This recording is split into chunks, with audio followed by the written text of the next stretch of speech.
Good evening, my dear student. This is Dinesh and welcome to SBH classes. आज सभी का स्वागत है हमारे करंट अफेयर क्लासेस में। आज लाइव क्लास मैंने यहाँ पे कनेक्ट की हुई है। आप सभी लोगों के लिए SBH कोचिंग का करंट अफेयर आज से डेली शुरू होने वाला है। एक वीडियो इस पे डेली रहेगी। SBH कोचिंग इंस्टीट्यूट आपको एक डेली करंट अफेयर के बिहाफ एक वीडियो प्रोवाइड कराएगा, जिसमें सारे करंट अफेयर के एक एक पहलू को हम लोग यहाँ पे आपके साथ डिस्कस करने वाले हैं। ठीक है, तो यहाँ पे आप देख पा रहे होंगे। सबसे पहले देखिए, आज 31 मार्च का करंट अफेयर टोटली हम लोग डिस्कस करने वाले हैं आपके साथ। वो सारे तथ्यों को यहाँ पे इन्वॉल्व किया है जो लगातार एग्जाम में बार बार रिपीट होते हैं। जिस क्राइटेरिया से वो सारे क्वेश्चंस को यहाँ पे हम लोगों ने डाला है। अब यहाँ पे देखेंगे, सबसे पहला पॉइंट हम यहाँ पे देख पा रहे हैं और यहाँ दिया हुआ है, युग युगीन भारत राष्ट्रीय नई दिल्ली में प्रस्तावित एक राष्ट्रीय संग्रहालय है, जिसे उत्तर और दक्षिण ब्लॉक में सेंट्रल विस्टा पुनर्विकास परियोजना के तहत स्थापित किया जाएगा। इस पहल का उद्देश्य प्रतिष्ठित संग्रहालय को एक प्रमुख संग्रहालय स्थल में बदलना है, जिसमें भारत की सांस्कृतिक और सांस्कृतिक विरासत का चित्रण किया गया है। इसके विकास में तकनीकी सहायता के लिए भारत के राष्ट्रीय संग्रहालय और फ्रांस के संग्रहालयों का बीच एक समझौता हुआ है। ये आज का आपने न्यूज़पेपर के माध्यम से या कहीं ना कहीं आप टीवी के माध्यम से ये सारे तथ्यों को जान पा रहे होंगे। दिल्ली के मुख्यमंत्री और वित्त मंत्री रेखा गुप्ता ने दिल्ली का बजट 2025-26 पेश किया, जिसमें रिकॉर्ड 1 करोड़ रुपए दर्ज किए हैं। ठीक है, तो ऐसे सारे तथ्यों को, ये सारे तथ्य मैंने अलग अलग मेरा एक एप्लीकेशन सॉफ्टवेयर है जो आप मोबाइल ऐप के थ्रू जाएंगे और गूगल प्ले स्टोर से SBH coaching and Dinesh classes को डाउनलोड करिए और वहाँ से आप प्रॉपर ये पूरा PDF मिल जाएगा। इस पूरे PDF कंटेंट को एक शॉर्ट क्वेश्चंस में हमने यहाँ पे तैयार किया है, क्योंकि इतना सारा PDF कंटेंट सारे स्टूडेंट नहीं पढ़ पाते हैं। तो मेरे प्यारे बच्चों, मैंने यहाँ पे सबसे अच्छा आपको 10 क्वेश्चन डेली तैयार करने का सोच लिया है, जिसमें आपका क्वेश्चन भी होगा, है ना, ऑप्शन भी होगा और उसका पूरा का पूरा डिस्क्राइब करके एक पिक्चर भी दी जाएगी, जिससे आपको याद करने में आसानी हो जाएगी, समझने में आसानी हो जाएगी।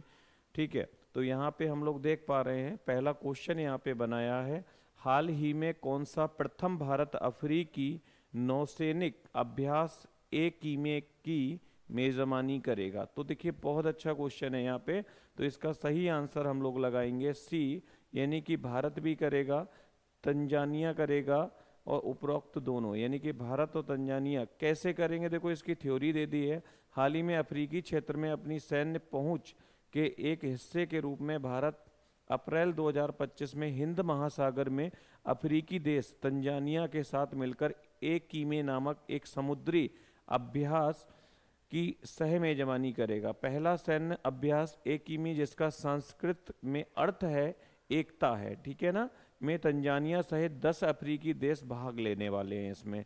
तो यहाँ पे ये क्वेश्चन तो क्लियर हो गया सभी का।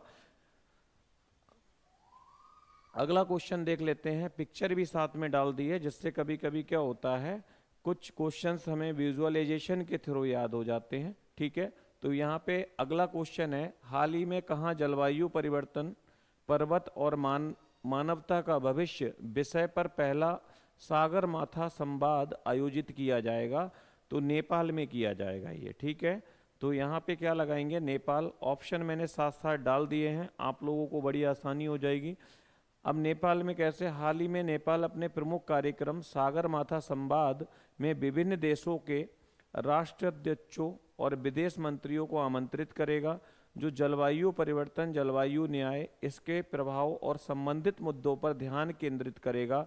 मूल रूप से 2020 के लिए निर्धारित बहुहितधारक संवाद मंच को कोविड-19 महामारी के कारण स्थगित कर दिया गया था।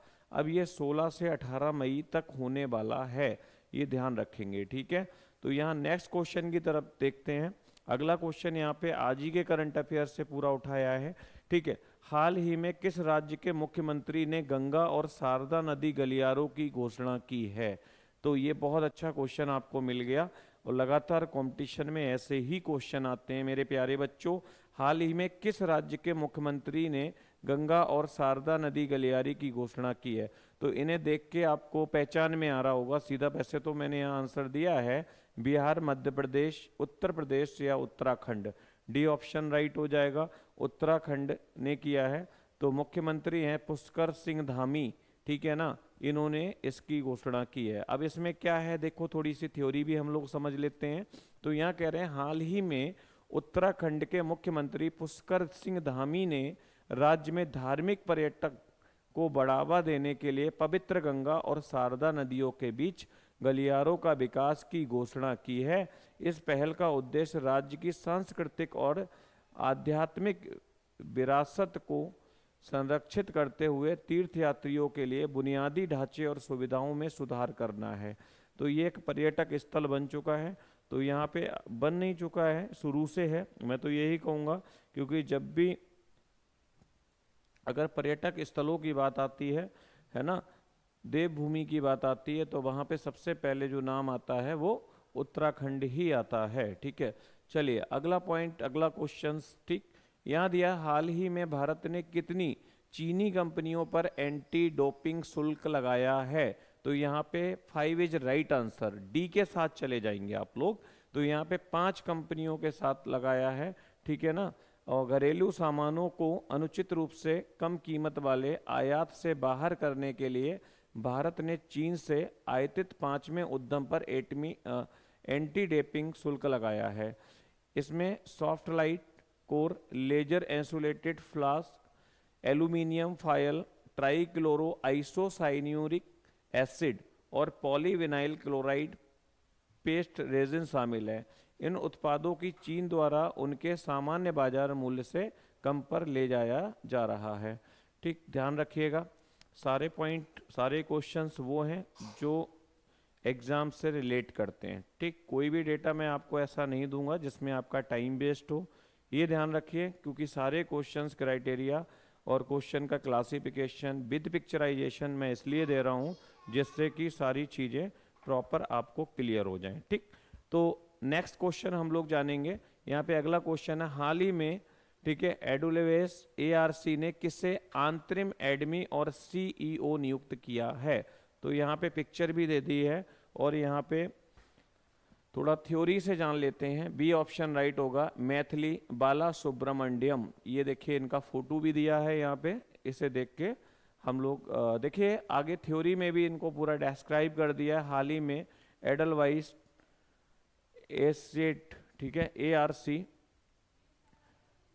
और एक एक्सट्रैक्शन कंपनी है, मैथिली बाला सुब्रमण्यम को अंतरिम प्रबंध निर्देश और मुख्य कार्यकारी अधिकारी के रूप में नियुक्त किया है। ये नियुक्ति तत्काल प्रभाव से लागू होगी और 30 सितंबर 2025 तक वैध रहेगी। इनको 30 सितंबर 2025 तक के लिए नियुक्त किया गया है। राइट मेरे प्यारे बच्चों, नेक्स्ट क्वेश्चन देख लेते हैं। अब यहाँ पे कह रहे हैं, हाल ही में किस देश के चुनाव अधिकारियों का चुनाव प्रशासन पर 2 सप्ताह आवासीय प्रशिक्षण कार्यक्रम शुरू हुआ है? तो ये तो बहुत अच्छा काम हो गया भाई। अब यहाँ पे देखिए आंसर डी के साथ चले जाएंगे। ऐसा किसने किया है? भूटान ने किया है। किसने किया है? भूटान ने किया है। हाल ही में चुनाव प्रशासन पर 2 सप्ताह का आवासीय क्षमता विकास कार्यक्रम भूटान के 40 वरिष्ठ और मध्यम स्तर के अधिकारियों के लिए आयोजित किया गया। ये कार्यक्रम भारत अंतर्राष्ट्रीय लोकतंत्र एवं चुनाव प्रबंधन संस्थान नई दिल्ली में किया गया है। ठीक है, नेक्स्ट क्वेश्चन देख लेते हैं। टोटल ऐसे मैंने 10 क्वेश्चन डाले हैं, with theory, with option, with picture. ठीक है, अगला देखिए, हाल ही में किस संगीत अकादमी का संगीत कला निधि पुरस्कार मिला है? तो यहाँ पे ऑप्शन बी है, आर.के. श्री राम कुमार। तो इनके लिए ध्यान रखेंगे, किसे संगीत अकादमी का संगीत कला विधि पुरस्कार इनको मिला है। इनका नाम आर.के. श्री राम कुमार है, ध्यान रखिए। ऑप्शन में नेहा शर्मा, कोमल यादव, इनमें से कोई नहीं। तो ऑप्शन राइट यहाँ पे रहेगा आर.के. श्री राम कुमार।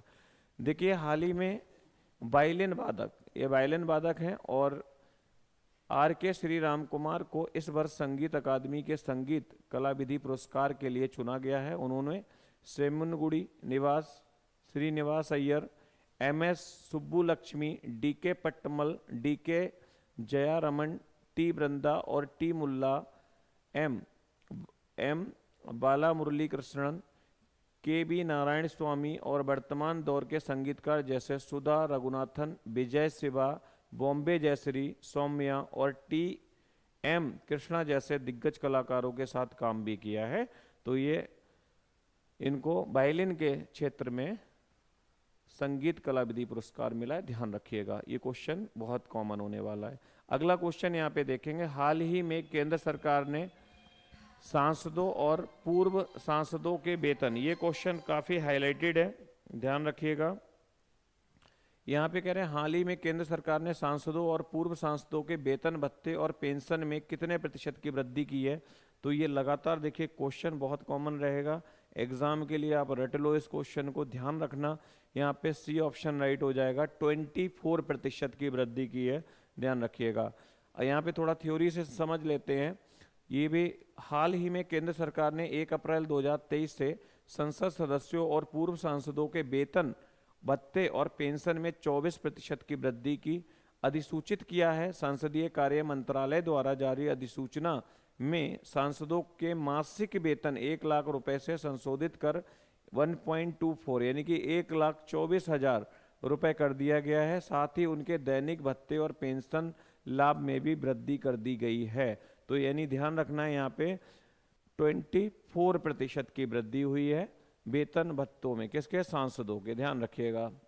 अगला क्वेश्चन यहाँ पे जान लेते हैं, हाल ही में रंग दे गुलाल प्रदर्शनी का आयोजन कहाँ किया गया है। देखिए वेरी इंपॉर्टेंट क्वेश्चंस, हाल ही में रंग दे गुलाल प्रदर्शनी का आयोजन कहाँ किया गया है। दुबई, कोलकाता, मुंबई या इनमें से कोई नहीं। तो ऑप्शन ए राइट हो जाएगा, दुबई में किया गया है। अब देखिए यहाँ पे हाल ही में दुबई इंटरनेशनल आर्ट सेंटर वर्तमान में रंग दे गुलाल नामक प्रदर्शनी आयोजन कर रहा है, जो भारत के विविध लोक कला परंपराओं जश्न मनाती हैं, भारतीय लोक कला परंपराओं का जश्न मनाती हैं।